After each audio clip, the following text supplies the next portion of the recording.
Elder Scrolls, as you name them, they have often been used for prophecy. Yes, your prophecy comes from an Elder Scroll.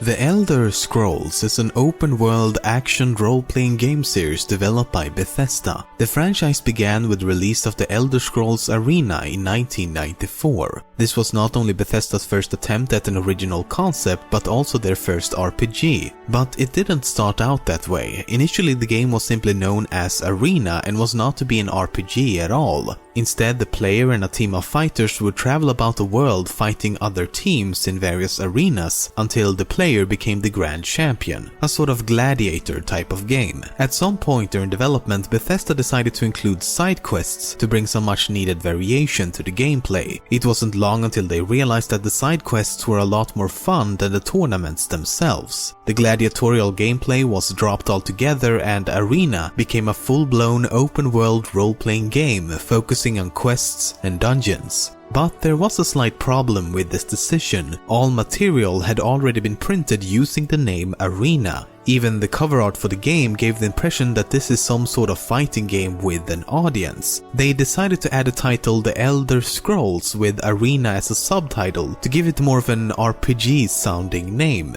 When it was first released in 1994, it wasn't exactly a success with only a couple of thousand units sold. But as time went on, the game spread through word of mouth and eventually became popular enough to get a sequel 2 years later in 1996. The franchise slowly grew in popularity with each new installment and is today one of the most popular video game franchises out there.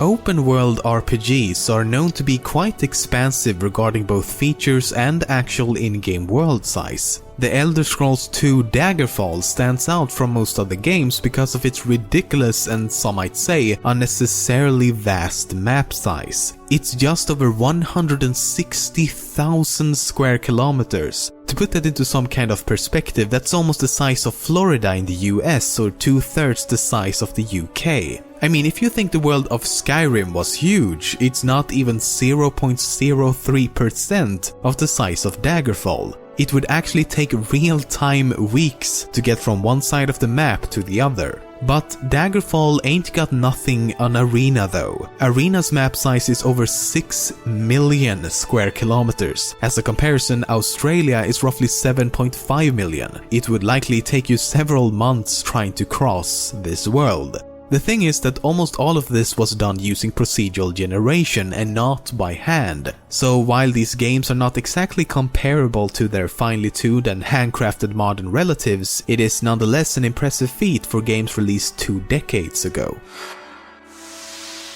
When Bethesda worked on Oblivion, they considered adding children to the game to make things more realistic. But this proved to be a very difficult decision because if you could kill children in the game, it would no doubt make for some extremely negative press. But if they made the children invincible, it would undermine the purpose of adding children in the first place, as it wouldn't be realistic. In the end, they decided to exclude children from the game completely. When development began on the next game, Skyrim, this dilemma was brought up once more, and this time they decided to include children in the game, but as most of us know, they were made invincible. However, this decision was most likely made very late into development, because if you use console commands or mods that disables their invincibility, you can actually kill them. But what's interesting here, and possibly morbidly so, is that the children actually make unique noises upon death.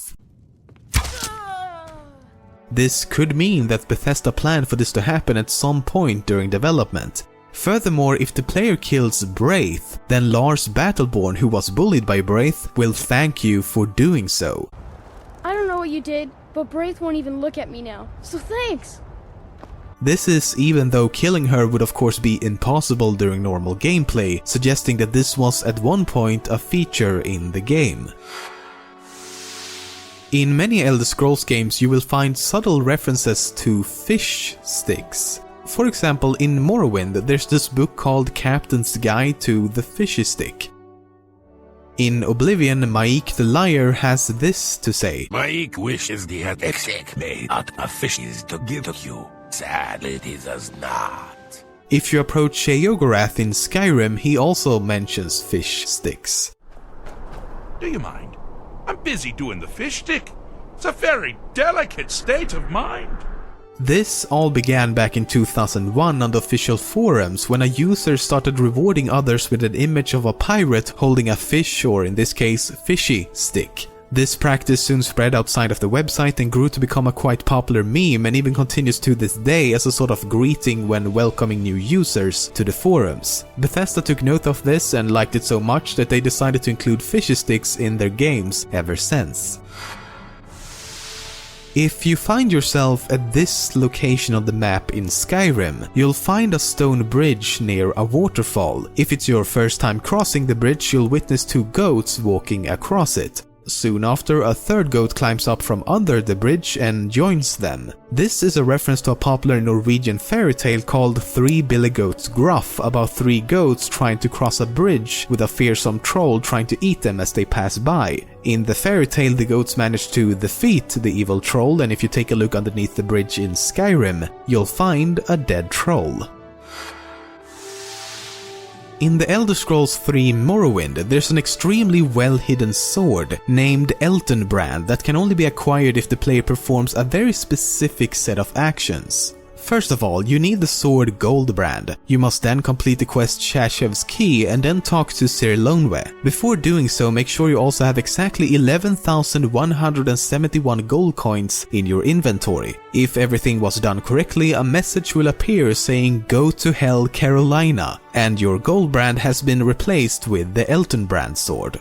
The reason behind this elaborate Easter egg is just as elaborate. The name of the sword is a reference to Elton Brand, an NBA basketball player who once played for the Duke Blue Devils. This is because a designer at Bethesda named Mark Nelson was a big fan of the team, and his username Blue Dev is a reflection of this. In fact, the script that triggers this Easter egg is called Blue Script. The message itself is referencing the North Carolina Tar Heels, the Duke's most hated rivals. The quest Shashev's Key is referencing the Blue Devils coach named Mike Krzyzewski. Shashev's Key, Krzyzewski. And finally, the very specific number of gold coins is a reference to Mark Nelson's date of birth. If you open the console in Skyrim and type COC Windhelm Pit Entrance, you will access a place known as the Windhelm Pit. This small arena of sorts was cut from the game for unknown reasons, but was to be used to get out of prison in Windhelm. To be released from prison, the player would have to fight various characters to gain his freedom.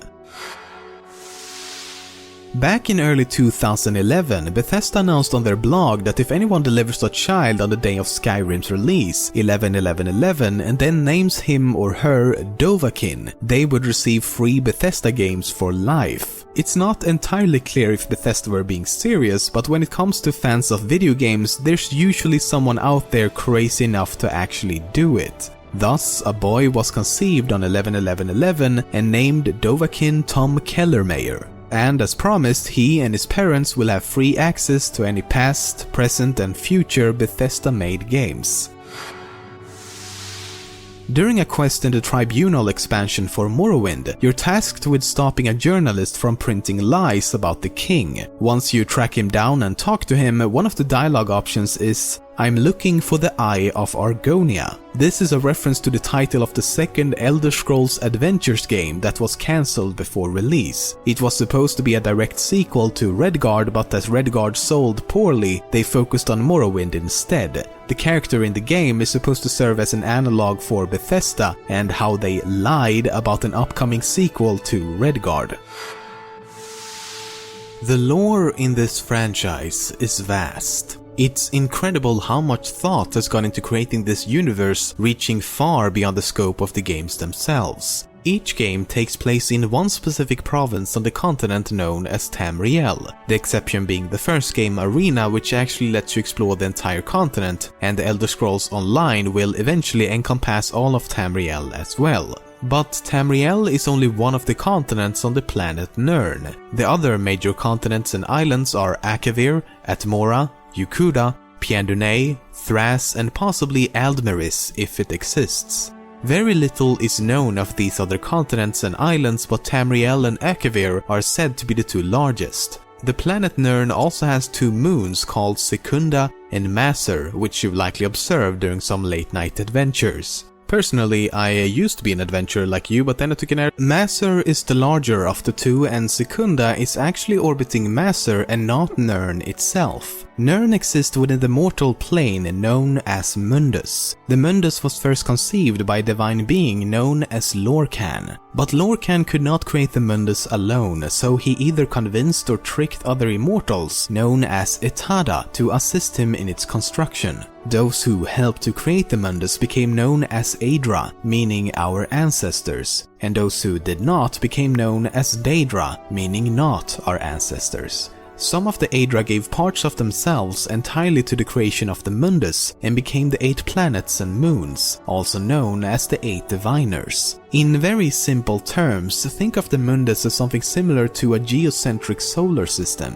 just with, a lot of magical stuff. Nirn is the center with the other 8 bodies either orbiting around it or in close proximity. Beyond the mortal plane, we find Oblivion. This is the home to the supernatural entities known as Daedra, those who did not want to create the Mundus and thus continues to exist within the realm of Oblivion. The immortal Daedra and the Daedric princesses are both feared and worshipped by the mortals within Mundus, a theme commonly explored throughout the franchise. The mortals on Nirn cannot actually see or detect Oblivion in any way. Instead, the realm is interpreted as the vast black nothingness of space. The only real indication that Oblivion exists are the stars, including the sun. These are in fact not stars in the common sense, but rather holes that go straight through the realm of Oblivion, reaching all the way to the realm of Aetherius. This realm is where the Aedra originate and is a sort of opposite of Oblivion.